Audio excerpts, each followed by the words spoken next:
ازيكم عاملين ايه؟ يا رب يكونوا بخير النهارده ان شاء الله باذن الله. عندنا اخبار. عندنا طبعا المنتخب الاولمبي، اول مباراه ليه النهارده في الاولمبياد. باريس، فرنسا. كانت اول مباراه النهارده مع منتخب الدومينيكان. منتخب غريب قوي عجيب يعني. واحد اول مره اسمع عنه في طبق اليوم. طبعا تعادل 0-0، تعادل سيء وسلبي في مباراة. يعني انت منتخب أول مرة تلعبه، أول مرة تسمع عنه في طبق اليوم زي ما بقول، أول مرة تسمع عنه أصلا في الكورة، لأول مرة يوصل أصلا الأولمبياد. ملوش سمعة على الكورة العالمية كمنتخب أول، حتى في قارته، هو المفروض قارة أوروبا. يعني مفيش أي اسم أو أي خلفية عن المنتخب ده. فدي اصلا كانت اسهل مباراه ليك المفروض في المجموعه. انت معاك اسبانيا، معاك اوزبكستان، وصيف اسيا. المنتخب الاسباني كسب اوزبكستان 2-1 ومع 3 نقط. اوزبكستان خسرت، بقول لك وصيف قاره اسيا. يعني منتخب المفروض كبير، منتخب مصنف في قارته. فهتبقى مباراه لما تيجي تقابل اوزبكستان هتبقى مباراه قويه، اقوى خالص من الفرق اللي انت قابلتها ديت، غير معروفه اصلا على مستوى القاره. فانت ضيعت من ايدك فرصه ان انت تكسب 3 نقط، اسهل 3 نقط في المجموعه. فاما انت اسهل مباراه واسهل 3 نقط في المجموعه انت ما كسبتهاش ومش عارف تاخدها. اولا خلينا نتكلم برضه، ده بنحس النقط وبنحس الماتش، يعني نتكلم بالتفصيل اكتر. النهارده لعب ميكلي، لعب بالنني ولعب بزيزو من اول المباراه، دول الاتنين لعيبه اللي فوق السن. المنتخب ما قدمش، ما شفتش انه قدم. انا شفت الشوط الاولاني وشفت الشوط التاني، ماتش اجمالا انت ما عندكش فرص حقيقيه على الجول. اللهم الا كورتين من محمد شحاته، الكابتن رضا عبد العال طالع بيه السما وعمال يقول لاعب زي دوت يلعب في المنتخب الاول ويشيل نص الملعب، وسيبك من مروان عطيه، وسيبك من دونجا، وسيبك من اكرم توفيق، وسيبك وسيبك وسيبك وسيبك وسيبك. محمد شحاته ده نجم النجوم، نجم النجوم فين؟ ما شفناه النهارده، ما عملش حاجه يعني، وما بيلعبش منتخب اصلا معروف، ما بيلعبش حد يعني، ما بيلعبش منتخب قوي. انت بتلعب اسبانيا هتعمل ايه؟ لما تلعب اوزبكستان هتعمل ايه؟ محمد شحاته يعني ما عملش حاجه في الماتش النهارده. لا شفنا بيقطع كوره عدله. الشوط الاول انت مضغوط في نص ملعبك، ما انت ما لعبتش غير اول تلت ساعه في الماتش في الشوط الاولاني. الشوط الثاني انت طول الشوط الثاني مضغوط، ما طلعتش غير بكوره واحده اللي هي جات لزيزو. كورتين، كوره عرضيه جات لزيزو، ما عرفش يشوطها بدماغه، دخل هو جوه الجون. والكوره الثانيه اتلعبت من زيزو للنني بعرض الملعب، والنني حاول يلعبها ولعبها فعلا بالعرض، نزلت لقلب الدفاع بتاعنا، كان قدام الجون فاضي ما عرفش يحطها. هم دول الهجمتين اللي في الماتش كله. قال لك محمد شحاته، كابتن رضا عبد العال، محمد شحاته ايه؟ طبعا انا مش بحمله يعني نتيجه الماتش كله، لا طبعا، بس انا بتكلم محمد شحاته كان في نص الملعب، هو ولاعب تاني اسمه قطه ومحمد النني. هو كان موظف محمد النني 6 ديفندر بحت. الاتنين طب اللي بيطلعوا بيزيدوا تعبانين مفيش خالص. فاتقال لك محمد شحاته ده يلعب منتخب اول ويريح اللعيبه الاساسيه، اللعيبه الاساسيه تقعد له. ما شفناش يعني الكلام ده. زيزو هو ده احسن لاعب في مصر؟ ما عملش حاجه يعني في الماتش يعني. فين احسن لاعب في مصر؟ فين؟ ما شفناهوش عمل حاجه. ده اكنه يعني اكنه بيلعب في منتخب.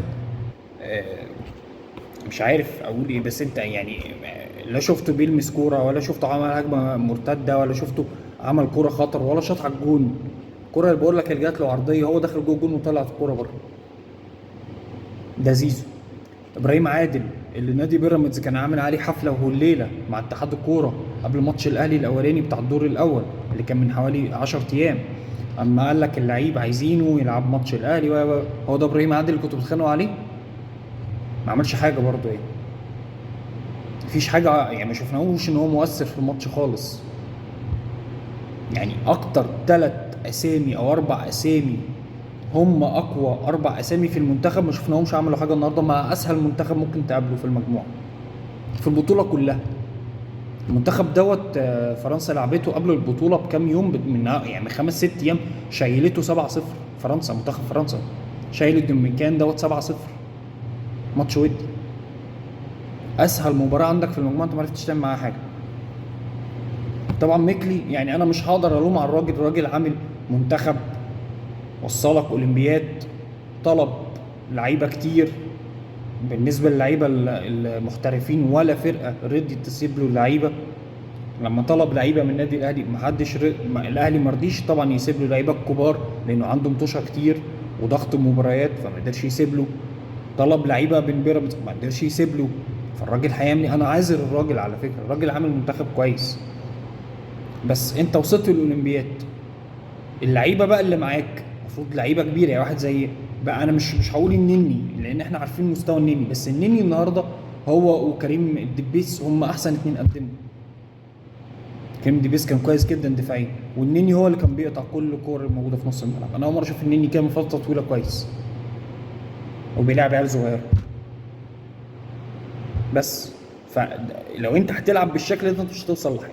فعندك ماتش صعب، ماتش جاي صعب مع اوزبكستان، كان مهم ان انت تاخد 3 نقط. اخدت نقطه، بقيت بعد منتخب اسبانيا، بس ماتش اوزبكستان مش مضمون، مش مضمون. ولو تعادلت مع اوزبكستان هتبقى مطالب ان انت تكسب المنتخب الاسباني، عشان هيبقى عندك ساعتها نقطتين. اوزبكستان هتدوس على المنتخب الدنماركي ده، هيبقى معاها مثلا بتاع، تتكلم عن تتعادل معاك معاها نقطه وتدوس على المنتخب بالماتش الاخير بتاع الدنماركي دوت، هتبقى 4 نقط. انت هيبقى معاك نقطتين، فانت مطالب ان انت تكسب منتخب اسبانيا.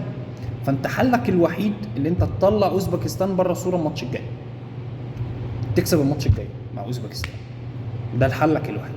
طبعا كان في نتائج تانية مميزه برضه، كان المنتخب المغربي كان بيلعب الارجنتين كسبه 2-1 بعد يعني الحكم كان مثير للجدل. ماتش خلص كان محسوب بقى حوالي 8 دقايق، يعني حوالي الماتش كان في وقت ضايع في الشوط الثاني حوالي 8 دقايق، الحكم حسب بتاع 15 دقيقه 16 دقيقه 17 دقيقه كمان. هو بعد ما عدى 15 دقيقه زود بتاع حوالي دقيقه ونص، كمان 16 دقيقه ونص. وجون جابوا منتخب الارجنتين في اخر دقيقه بس اتحسب اوفسايد بعد الماتش ما خلص بساعه. انت متخيل العك. المهم يعني الماتش خلص المغرب 2-1 كسبوا الارجنتين. فكان في مباريات مهمه. تابعوا البطوله دي، بطوله مميزه. ده بالنسبه لمنتخب مصر. هنروح بعد كده هنتكلم عن الصفقات. بالنسبه للنادي الاهلي، ديانج جاله عرض، وخلاص العرض دوت شبه اكيد هيمشي بعد ماتش السيراميكا. رايح نادي الخلود السعودي اعاره سنه. في عمرو السوليه جدد مع النادي الاهلي، هيجدد مع النادي الاهلي سنه. وجايله برضه عقود احتراف من السعوديه، بس اوريدي هو خلاص التجديد مع النادي الاهلي لمده سنه.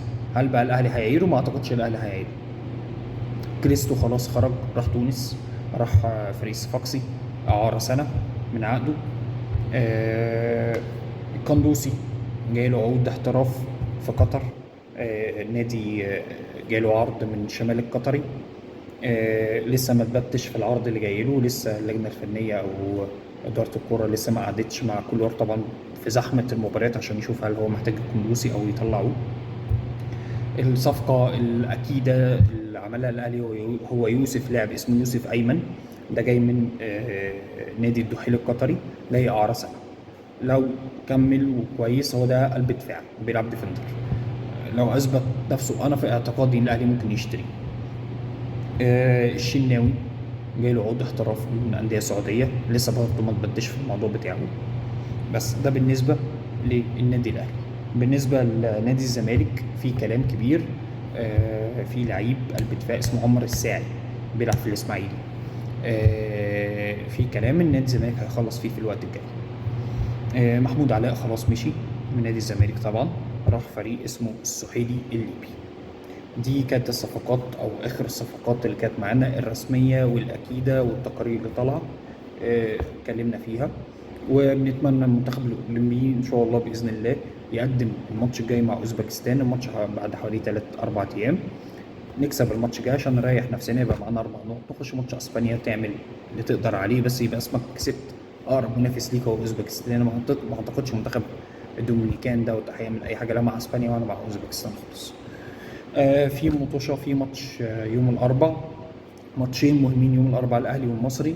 ماتش تقيل. وماتش بيراميدز والزمالك يوم الجمعه، ماتشين يوم الجمعه عفوا، الاهلي والمصري الساعه 9 والزمالك وبيراميدز الساعه 9، ماتشين مهمين جدا في توقيت واحد. السلام عليكم.